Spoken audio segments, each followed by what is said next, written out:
आज हम आपको हिमालय की बर्फीली पहाड़ियों में स्थित एक ऐसे स्वर्ग के दर्शन कराएंगे जहां दशमेश पिता गुरु गोबिंद सिंह जी ने पिछले जन्म में कठोर तप किया था। आखिर क्यों दुनिया का सबसे ऊंचा तीर्थ स्थान होने के बावजूद भी सदियों तक इस स्थान का अस्तित्व दुनिया से छिपा रहा? कौन था वो सिख जिसने इस पवित्र स्थान की खोज की और कैसे इतनी ऊंचाई पर खूबसूरत गुरुद्वारे साहिब का निर्माण किया गया, जिस स्थान पर ऑक्सीजन की मात्रा सामान्य से 30-40% कम है, वहां की ऊंची बर्फीली पहाड़ियों पर क्यों 7 निशान साहिब लगाए गए? क्यों इतना जोखिम उठाकर सिख हर साल इन निशान साहिब के चोले बदलते हैं? इन सब बातों के बारे में आज इस वीडियो में हम आपको बताएंगे और वीडियो के अंत में हम आपको यह भी बताएंगे कि दुनिया के सबसे ऊंचे स्थान पर आप कैसे पहुंच सकते हैं। ये वीडियो बहुत इंटरेस्टिंग और इन्फॉर्मेटिव होने वाली है, सो वीडियो को एंड तक पूरा देखें और इसे ज्यादा से ज्यादा शेयर करें।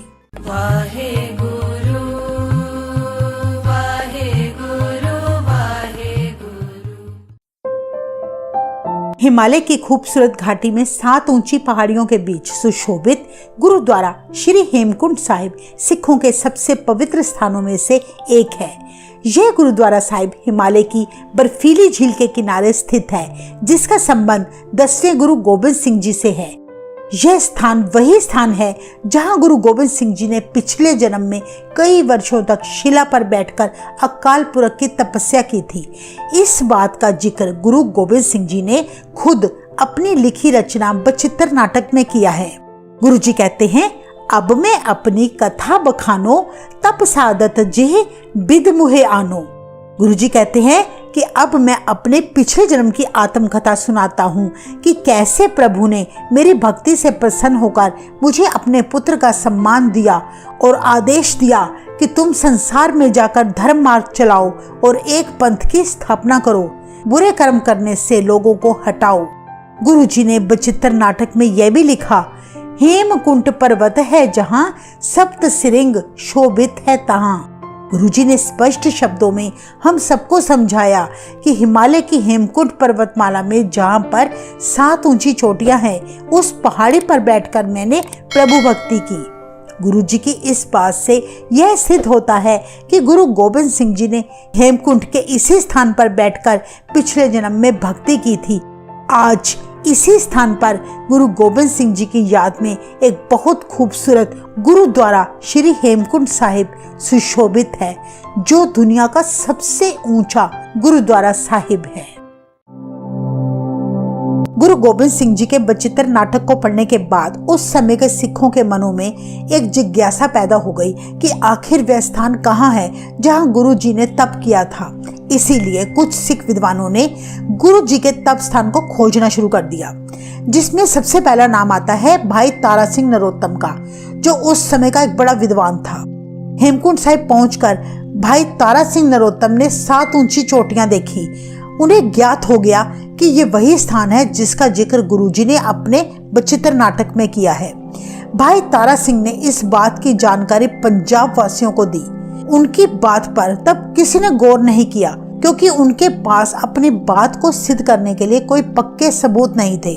1929 में भाई वीर सिंह ने अपनी पुस्तक श्री कलगीधर चमत्कार में हेमकुंड साहिब का जिक्र करते हुए लिखा कि भाई तारा सिंह नरोत्तम पहला व्यक्ति है जिसने हेमकुंड साहिब के ज्योग्राफिकल लोकेशन ढूंढी। कहते हैं भाई वीर सिंह जी की यह पुस्तक पढ़ने के बाद इंडियन आर्मी के ग्रंथी संत सोहन सिंह ने 1933 में हेमकुंड साहिब में गुरु जी का तप स्थान खोजने की कोशिशें शुरू कर दी, पर उन्हें भी कोई सफलता हासिल न हुई। फिर भाई सोहन सिंह की मुलाकात हवलदार मोदन सिंह से हुई। हवलदार मोदन सिंह ने हेमकुंड साहिब जाकर गुरु गोबिंद सिंह जी के एग्जैक्ट तप स्थान जहाँ बैठकर गुरु जी तपस्या किया करते थे को ढूंढने का प्रयास शुरू कर दिया। काफी समय वो इस स्थान की खोज करने में लगे रहे।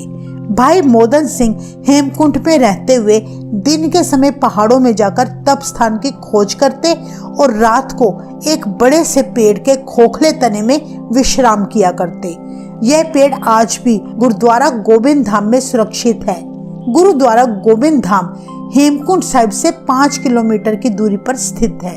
भाई मोदन सिंह वहां रहते हुए जब काफी समय तक गुरुजी के तप स्थान का पता ना लगा सके तो उन्होंने तब गुरुजी के आगे अरदास करते हुए कहा, हे सच्चे पातशाह, मैं आपका सेवक आपके तप स्थान को दुनिया के सामने प्रकट करना चाहता हूँ, सो कृपया करके आप अपना स्थान ढूंढने में मेरी मदद करें। इतिहासकार लिखते हैं कि कुछ समय बाद भाई मोदन सिंह की मुलाकात एक साधु से हुई जिसने घाटी में झील के पास रखी एक बड़ी सी शिला की ओर इशारा करते हुए भाई मोदन सिंह को बताया कि इसी शिला पर बैठकर गुरु गोबिंद सिंह जी ने पिछले युग में घोर तपस्या की थी। इतने वचन कहकर पलक झपकते वह साधु गायब हो गया।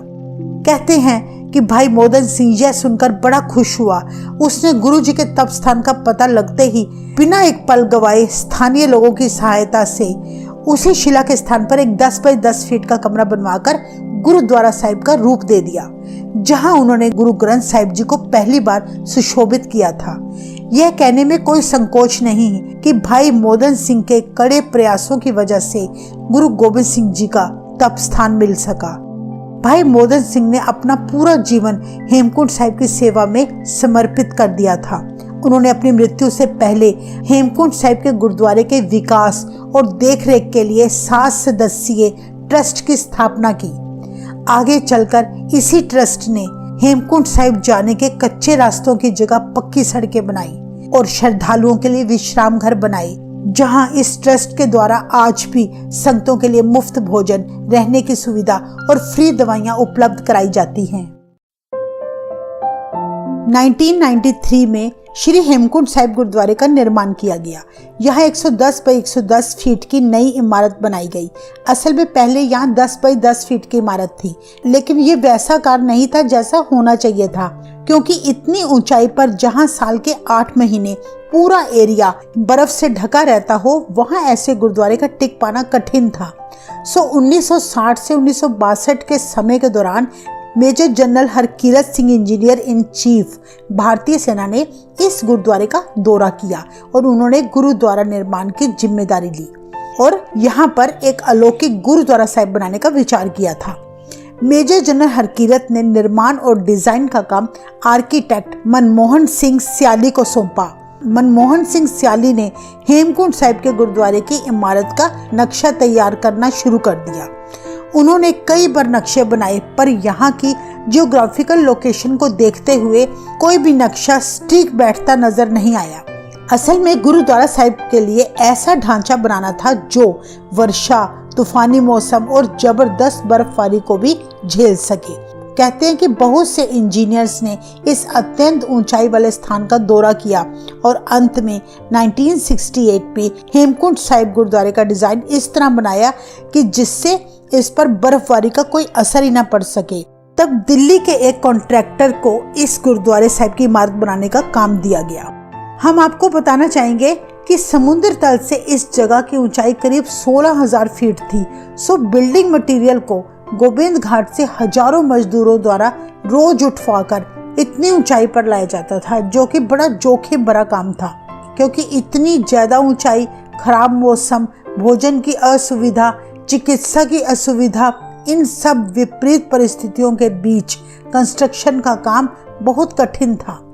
इसलिए इस गुरुद्वारे का निर्माण 1968 से शुरू होकर 1993 में जाकर पूरा हुआ, यानी गुरुद्वारा साहिब के निर्माण में करीब 24 साल लगे। इस गुरुद्वारा साहिब की छत पूरी तरह से स्टील की बनाई गई।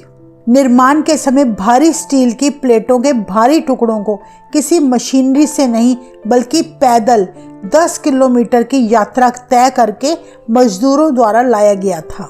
गुरुद्वारा साहिब की इमारत पत्थर और कंक्रीट की बनाई गई, जो इतनी ऊंचाई पर कठोर मौसम का सामना करने में पूरी तरह से सक्षम है। गुरुद्वारा श्री हेमकुंड साहिब के बिल्कुल सामने बहुत सुंदर झील है, जो इस घाटी की सुंदरता को 4 चांद लगाती है। इस झील का जल बहुत ठंडा है, क्योंकि लगातार ग्लेशियर से बर्फ खिसक कर इस पे गिरती रहती है और ये मान्यता है कि इस झील के जल का सेवन और स्नान करने से सभी रोगों और पापों से मुक्ति मिलती है। यहाँ पर आए श्रद्धालु बड़ी श्रद्धा से इस झील में स्नान करते हैं और इसके पवित्र जल को अपने घर ले जाते हैं। पहले समय में यह झील बहुत छोटी सी थी, पर लगातार बर्फ गिरते रहने से इस झील ने विशाल सरोवर का रूप ले लिया है। गुरुद्वारा श्री हेमकुंड साहिब का सरोवर इतना गहरा है जिसकी गहराई का आज तक कोई भी अंदाजा नहीं लगा सका। सबसे हैरान करने वाली बात यह है कि भारी स्नोफॉल और -डिग्री टेम्परेचर होने के बावजूद भी श्रद्धालुओं में इतना जोश होता है कि वो अत्यंत बर्फीले सरोवर में स्नान किए बिना नहीं रह पाते। सर्दियों के समय जब यहाँ का तापमान -20 डिग्री तक चला जाता है, तब यह गुरुद्वारा साहिब पूरी तरह से बर्फ से ढक जाता है। हम आपको बता दें कि यहाँ 7 से 8 महीने बर्फ जमी रहती है। इस दौरान हेमकुंड साहिब की यात्रा को स्थगित कर दिया जाता है, पर श्री गुरु ग्रंथ साहिब जी के स्वरूप को इसी गुरुद्वारा साहिब में रखा जाता है, चाहे यात्रा बंद भी हो जाए। श्री हेमकुंड साहिब का यह गुरुद्वारा दुनिया के सभी गुरुद्वारों से बिल्कुल अलग है, क्योंकि हर गुरुद्वारे के ऊपर गुंबद बना होता है, पर इस गुरुद्वारा साहिब में कोई गुंबद ना होकर बल्कि 5 नोक वाली स्टील की छत बनाई गई है। हेमकुंड साहिब में कुल 5 दरवाजे हैं, जो सिख श्रद्धा को दर्शाते हैं कि गुरुद्वारा साहिब में सभी धर्मों और सभी दिशाओं से आने वाले लोगों का स्वागत है, क्योंकि प्रभु हर जगह मौजूद है। श्री हेमकुंड साहिब का सारा एरिया जंगलों से भरा है। गुरुद्वारे के सेवादारों का कहना है कि यहाँ बहुत बार जंगली जानवर आ जाते हैं, पर उन्होंने कभी भी गुरु गोबिंद सिंह जी की कृपा से किसी संगत को कभी नुकसान नहीं पहुंचाया। कई बार श्रद्धालुओं ने खुद शेर और भालू भी देखे हैं, पर उन्होंने कभी संगतों पर हमला नहीं किया। ऐसा लगता है कि मानो सभी जानवर गुरु जी की आज्ञा में हों। अब हम आपको हेमकुंड साहिब से जुड़ी बेहद हैरानीजनक बात बताने जा रहे हैं। हेमकुंड साहिब में 7 ऊंचे पर्वत हैं और हर एक पर्वत पर एक एक निशान साहिब झूलते दिखाई देते हैं। हर साल इन निशान साहिब के चोले खुद सिख सेवकों द्वारा बदले जाते हैं। कोई हेलीकॉप्टर या किसी मशीन की मदद नहीं ली जाती, बल्कि सिख संगतें और सेवादार बड़ी श्रद्धा भावना से खुद पर्वतों पर पैदल चलते हुए निशान साहिब का चोला इतनी ऊंचाई पर जहां ऑक्सीजन की भी बेहद कमी है, खुद चढ़कर बदलते हैं। हेमकुंड साहिब में आई संगतें भी इस सेवा कार्य में अपना भरपूर योगदान देती हैं। और अब हम आपको पर्वतों पर सजे हुए निशान साहिब के दर्शन करवाते हैं।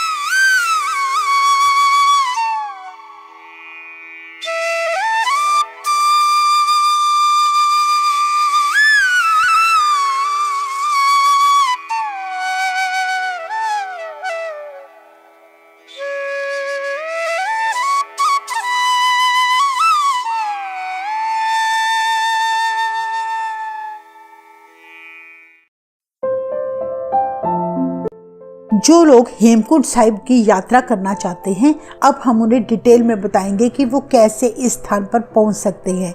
सबसे पहले हरिद्वार पहुंचकर वहां से बद्रीनाथ वाली बस लेनी होगी, जो सुबह 9 बजे तक ही मिलती है। यह बस 10-12 घंटों में गोविंद घाट पहुंचाती है। गोविंद घाट हेमकुंड यात्रा का सबसे पहला स्टॉपेज है। गोविंद घाट में बहुत बड़ा एक गुरुद्वारा है, जहां श्रद्धालु रात को विश्राम करके फिर अगले दिन हेमकुंड साहिब की यात्रा शुरू करते हैं। यहाँ की गुरुद्वारा कमेटी ने आने वाली संगतों के विश्राम करने के लिए फ्री एकोमोडेशन की सुविधा उपलब्ध कराई है। बस आपके पास अपना आधार कार्ड होना चाहिए। इसके अलावा यहाँ 24 घंटे लंगर की सेवा चलती है। हेमकुंड साहिब की यात्रा शुरू करने से पहले किसी को अगर हेल्थ वाइज इश्यू है, फ्री मेडिकल चेकअप करा के वो दवाई ले सकता है। आपके लिए क्लॉक रूम की भी फैसिलिटी प्रोवाइड की गई है। आप जाते समय अपना एक्स्ट्रा सामान क्लॉक रूम में जमा करवा लें और यात्रा की वापसी पर आप अपना सामान वापस ले सकते हैं, क्योंकि यात्रा में जितना कम सामान होगा, यात्रा भी उतनी ही आपके लिए इजी होगी। यात्रा स्टार्ट करने से पहले रेनकोट, शूज, जैकेट यहाँ की मार्केट से आप खरीद सकते हैं। यात्रा का दूसरा स्टॉपेज है गोविंद धाम। गोविंद धाम गोविंद घाट से करीब 12 किलोमीटर दूर है। गोविंद धाम से पहले टैक्सी लेकर पुलना पहुंचना होगा, फिर वहां से हेमकुंड साहिब की पैदल यात्रा शुरू होती है।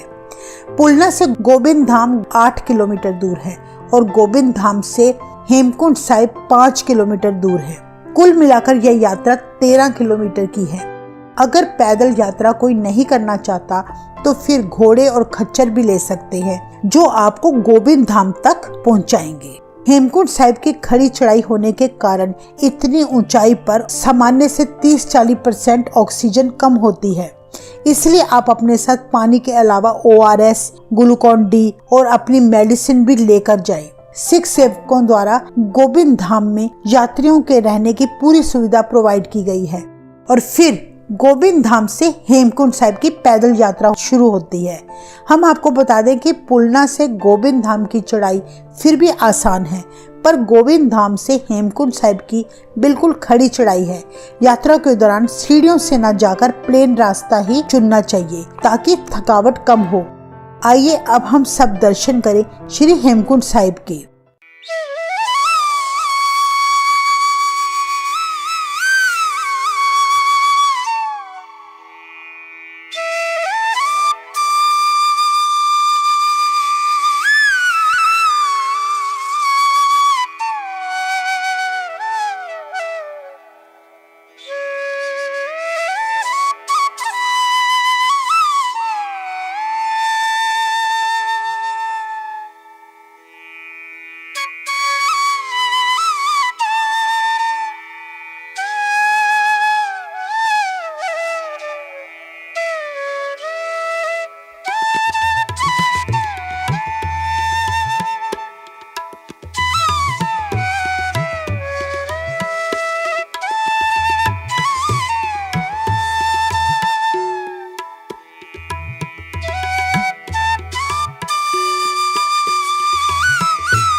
तो ये थी कुछ रोचक बातें श्री हेमकुंड साहिब के बारे में।